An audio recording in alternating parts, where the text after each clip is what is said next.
Pai do Senhor a todos os irmãos, é o pastor Cleberson.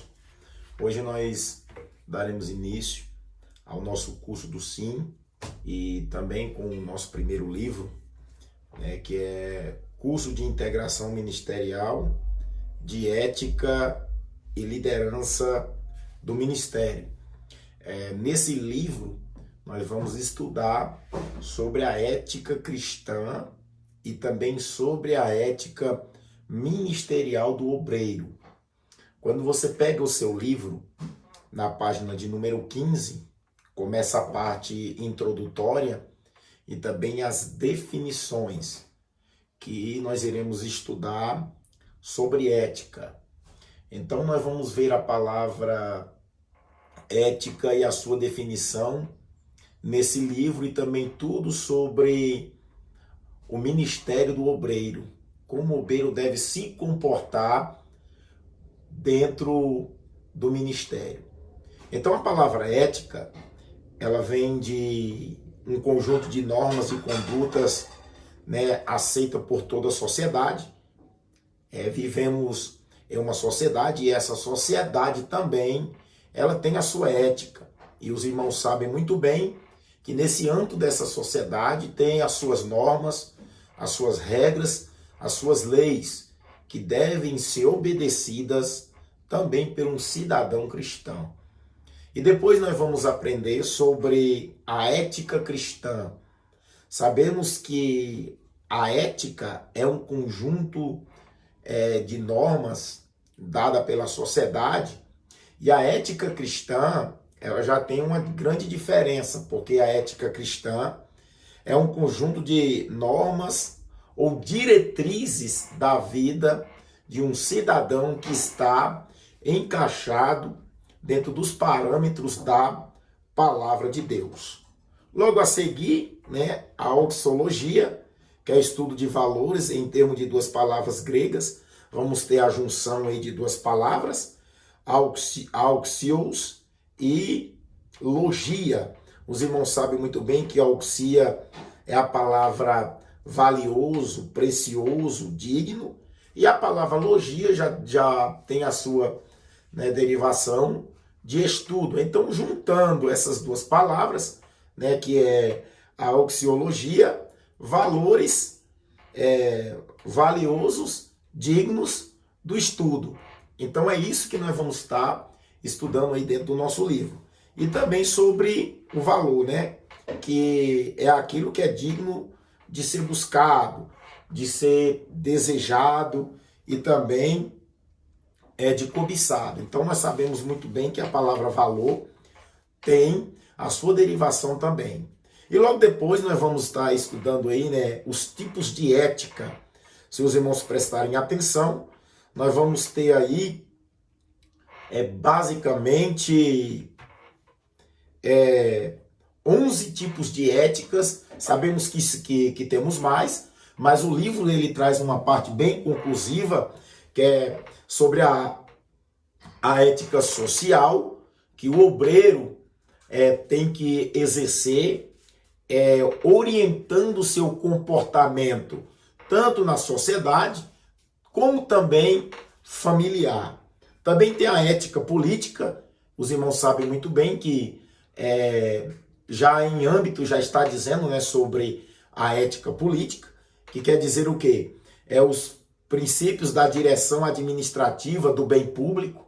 Os irmãos sabem que o obreiro ele tem que exercer a sua ética política. Sabemos que de 4 em 4 anos, também alguns locais que são por municípios, também que existe datas diferentes. Então o obreiro também ele tem que exercer a sua ética política. Tem a ética religiosa, que é um relacionamento de princípios que rege o comportamento espiritual do homem, pertencente a qualquer religiosidade. Os irmãos sabem que todo obreiro ele tem que ter essa ética baseada na religiosidade, que cada um, os irmãos sabem que tem a sua denominação, e cada sua denominação também tem os seus regimentos internos, tem os seus estatutos, e cada membro até chegar até o mais alto escalão ministerial, tem que exercer. A ética helenista, que ética é essa, pastor? Essa palavra, raramente de ser falada, a ética helenista, que trata de quê? Do valor do prazer, né? Que o mal seria aquilo que causa dor. Então a ética helenista, ela tem dentro de si um comportamento daquela pessoa de se trazer o quê? O bem e não o mal. A ética voluntarista, que também já tem a sua denotação, o seu significado bem fácil, que é sobre a voluntariedade de um obreiro, que também aqui nós vamos ter a sua definição de valor e mera satisfação do prazer, né? Que quando se fala de voluntário, não vai exercer aquele valor daquilo que você está se fazendo, e sim você fazer por amor, né? Você fazer por prazer. Isso que é a ética voluntária. A ética formalista, o valor só existe, né, de vontade nacional, nem todo desejo deve ser satisfeito, há necessidades que não são tão importantes. Então os irmãos sabem muito bem que essa ética formalista é somente aquela ética que tem o seu valor nacional, tem aquele valor específico dentro de um âmbito necessário. Já a voluntarista, né, os irmãos sabem que não, a pessoa faz, né, pelo seu belo prazer. A ética da tradição, que o nosso livro está aí já na página 17, está dizendo que o indivíduo toma decisões de acordo com o âmbito ou com o que a maioria das pessoas fazem e não com o fruto da inteligência e do raciocínio. Então, o que é essa ética de tradição? É aquela ética que a pessoa ela vem seguindo um conceito que não é do próprio raciocínio e que vem de tradição. Como assim, pastor? Tem certas pessoas que seguem a tradição do avô, do pai, e assim vai seguindo, de passando de geração em geração. Então essa é a ética de tradição. Não é aquela ética que a pessoa se desenvolve pelo seu próprio intelecto. A ética imediatista, a ação não é premeditada, né? É feita sem nenhum procedimento, sem nenhuma estratégia, também sem nenhum planejamento, ela é feita aquela ali na hora, instantânea. Essa é a ética imediatista. A ética relativista é uma ética que cada pessoa, certo é que considero certo e errado, e o que eu considero errado. Por outro lado, todas as religiões são boas. Foi a ética do tempo dos juízes. Como assim essa ética relativista? Aquela ética que a pessoa segue qualquer tipo de divindade, que praticamente dentro do comunismo, Deus é tudo, então tudo é Deus. Então essa é do relativista. A ética estética é a da aparência, procura dar um novo significado à vida e transformar insignificante em beleza. Como assim? Tudo que a pessoa faz é voltado em si para a beleza. Então essa é a ética estética. Também o nome já dá sua própria definição, que a pessoa faz pela sua própria estética. E finalizando aí, a ética cristã, que os irmãos sabem muito bem que essa ética cristã tem a sua definição, que tem a sua conduta amparada dentro dos padrões da palavra de Deus. Logo depois, na página 18, os irmãos vão observar que aí está a classificação de valores, né? Vem aí ele já classificando a primeira parte, úteis, né? Os valores úteis, que é o quê? Alimento, a sexualidade, o vestuário, vitais, civilidade, equilíbrio emocional e educação, lógica, verdade no sentido do conhecimento, erro, necessidade de conhecer e responder ao universo, estético, aquilo que é belo, sublime, criativo, específicos. Éticos, responde à necessidade de sobrevivência e da harmonia do grupo, que se divide em deveres, valores que obrigam, direitos, valores que atraem, bem, valores que autorizam.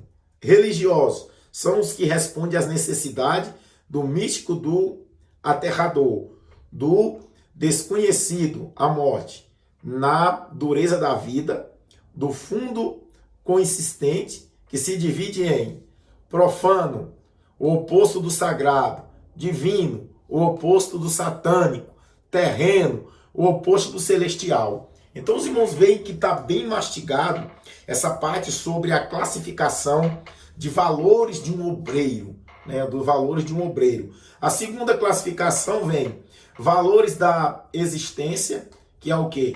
O alimento, o sexo, o vestuário. Valores da saúde, forma da vitalidade.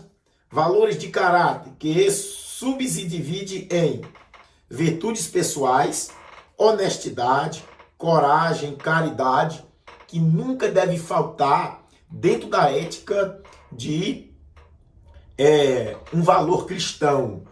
Virtudes sociais, bondade, justiça, perdão. Quer perdão? Então você também vai ter que perdoar. Virtude políticos, justiça social, independência, cooperação e moralidade. Valores espirituais se dividem em 4. Ser bom, verdadeiro, beleza e santidade. Quando nós estudamos sobre essa parte de beleza, nós temos que ver o quê? O exemplo. E viu Deus que tudo era bom. Então, o que acontece? Dentro da nossa ética, irmãos, que nós defendemos dentro da nossa ética cristã, nós temos que valorizar aquilo que o nosso Deus, ele fez. Então, esses são os tipos de ética que nós aprendemos e agora nós vamos estar dando ênfase também à nossa parte introdutória, agora sobre a ética ministerial. Nós aprendemos um pouco sobre ética cristã e agora nós vamos também dar uma pincelada conclusiva também dentro da ética ministerial. O ministério a qual deve ser exercido pelo obreiro. Pastor, o que é essa ética ministerial? É a lógica do ministério que trata-se uma série de princípios fundamentais relacionada na vida cotidiana do obreiro em Cristo Senhor Jesus e também com o hábito de um grande conhecimento das Escrituras Sagradas. Então, nós sabemos muito bem que o obreiro ele tem que ter essa ética ministerial. A primeira importância dentro de uma ética ministerial, os irmãos que estão aí se aplicando nesse curso do SIM, e também esse curso os irmãos sabem que era para se colocar a praticidade, a prática na vida do obreiro, vamos estudar o primeiro ponto, que é o que, pastor? É o relacionamento com outros colegas de ministério. Isso é importante demais, o obreiro ele ter essa vida cristã e um grande relacionamento, que esse relacionamento tem que ser um relacionamento bom. Bom com o quê, pastor? Deve ser importante, porque ninguém deve ser maior do que o outro. Dentro de uma ética ministerial, irmãos, nós temos que aprender que nenhum de nós temos que colocar dentro do nosso coração querer um ser maior do que o outro. Quando o obreiro ouve alguém falar mal do seu colega, né, o seu dever é, de bem dentro da ética, procurá-lo defender sempre. Então tá aí um dos primeiros pontos que marca a vida de um obreiro dentro da ética ministerial, é ter um bom relacionamento entre os colegas, e sempre quando alguém for falar mal de um companheiro, sempre defendê-lo. O segundo relacionamento com os seus superiores imediatos do ministério. Sabemos que dentro de uma ética ministerial, irmãos, também existe aquela famosa hierarquia, que é algo fundamental hoje dentro de uma ética ministerial. Pastor, que hierarquia é essa? Os irmãos sabem muito bem que dentro de uma hierarquia existe pastores, evangelistas, presbíteros, diáconos e auxiliares. Então, irmãos, nós temos que respeitar dentro da ética ministerial, como os irmãos observam na página 23, que existe essa hierarquia ministerial. Já na página de número 22, os irmãos vão ver que a parte A vai dizer o sistema episcopal. Pastor, que palavra é essa? O episcopal, o que isso quer dizer? É uma palavra também que tem a sua derivação do sistema eclesiástico. Que sistema eclesiástico é esse? Esse sistema eclesiástico vem dessas definições e dessas divisões que são colocados como o quê? Pastores, evangelistas, presbíteros, diáconos e auxiliares. Também os irmãos sabem que existe um sistema convencional. Como assim? Existe uma convenção estadual e também uma convenção estadual. E dentro dessa ética ministerial, o obreiro tem que respeitar essa hierarquia. Né? Se o cooperador estiver dirigindo um culto, ao chegar o diácono, sendo da mesma igreja, deve-se passar a direção para o diácono. Pastor, se não tiver o diácono e chegar o presbítero, deve também ser passado para o presbítero. E se tiver o evangelista, deve ser passado para o evangelista.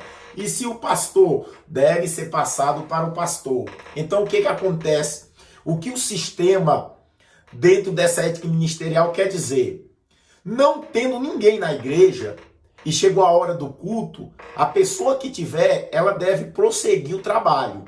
Mas se chegar um diácono, ele tem que passar o trabalho para o diácono. Se chegar o presbítero, tem que passar para o presbítero. Se tiver o presbítero, tem que passar para o evangelista, se chegar o evangelista. E se o pastor, deve ser passado o trabalho para o pastor. Então isso é uma ética ministerial. E aí um terceiro ponto, o obreiro e a reunião do ministério deve ser tratado dentro dessa ética ministerial, que o obreiro existe dentro dele, esse princípio dentro dessa ética ministerial, que a hierarquia nada é mais do que respeito por uma autoridade superior. Ora, esse princípio deve ser observado em todos os trabalhos e todas as ocasiões. As reuniões de obreiro ou do ministério, como costumamos a dizer, é um trabalho normal, que realiza periodicamente, conduzido pela autoridade maior do ministério. Então o obreiro ele tem que saber e viver dentro de si e respeitar essa ética ministerial, essa hierarquia, e dentro dessa hierarquia os irmãos têm que saber que o quê? Que existe também essas reuniões ministeriais, que o obreiro ele tem que respeitar nas reuniões, e que essas reuniões são dirigidas pela autoridade maior, que é o pastor, que como nós podemos dizer, o pastor presidente, ou então o pastor, como está dizendo aí no livro, né, o pastor maior. O quarto, o pastor e o seu sucessor na direção da igreja. O que nós vamos aprender aqui agora? Fazer o bem e falar bem é o melhor do que fazer o mal e falar mal. Olha só que coisa importante, irmãos.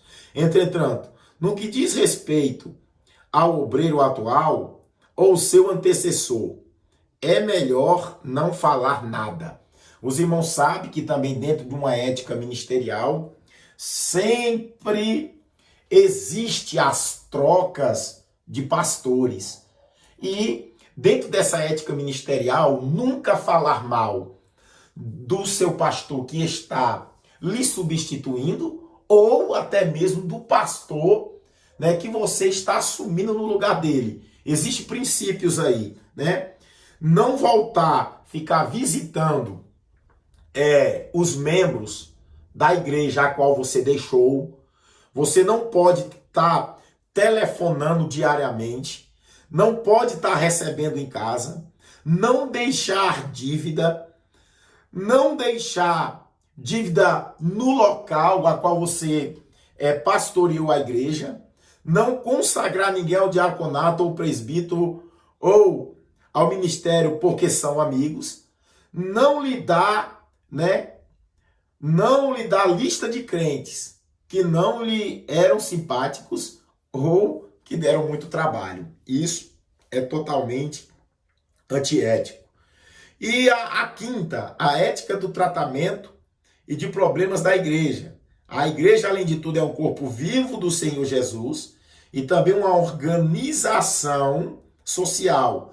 Tanto é que toda a igreja, para ser registrada como uma personalidade jurídica, somente acontecer a partir da organização de uma associação com finalidade específica e de pregar o evangelho de Cristo, batizar os conversos, contribuir no templos, escolas e asilos. Isso é o papel principal, dentro de um âmbito de uma ética ministerial do obreiro. E vamos agora para o sexto ponto, o obreiro e o púlpito. Todas as grandes organizações do mundo moderno, possuem o seu ponto alto, o qual pode ser ocupado por alguém que seja capaz e que tenha sido preparado especificamente para ocupá-lo. O templo evangélico também tem o seu ponto alto e o seu lugar sagrado, que é o púlpito. Os irmãos sabem muito bem que a primeira vez que é mencionada a palavra púlpito na igreja está em Neemias, no capítulo de número 8. Então nós vamos ver alguns lugares dentro da Bíblia Sagrada que foram usados como púlpito. O Monte Sinai, o Monte Sinai, quando foi usado por Moisés, também se tornou um púlpito. Alguns cuidados que nós devemos ter, irmãos, com o púlpito. É o que, pastor? Ao assumirmos o púlpito, nós devemos ter o quê? Postura. Temos que estar o quê? Preparado e sempre seguros. O sétimo ponto, termos uma etiqueta social para o obreiro. O obreiro deve o quê? Se trajar bem, irmãos. Nós não podemos inventar, como esse mundo pós-moderno aí agora, estão se inovando com certos tipos de trajes, até mesmo quando assumir o púlpito. Nós vamos ver, reconhecendo que o obreiro não é nenhum astro de cinema, que tenha luxuosas roupas para se vestir em cada reunião. Porém, reconhecemos também que ele não é, um Zeca Tatu. O livro aí vai dar essa expressão. E quando se fala sobre essa palavra Zeca Tatu, ele quer dizer que o obreiro não deve estar mal vestido, o obreiro não deve estar despido, o obreiro não deve estar despenteado. Então, existe essa ética, irmãos. Então, como pastor, o obreiro tem que se comportar vestido bem, bem trajado, penteado, se possível, ter aquele perfume e tá com os sapatos sempre bem limpos. Então, nós vamos ver diversos modos que o obreiro tem que se comportar. E preferencialmente, irmãos, a roupa está, né, conforme os padrões exigidos da instituição. E de preferência, né, a roupa combinando. Então isso é de essência importância para o obreiro. E agora nós vamos aprender sobre o obreiro e a internet.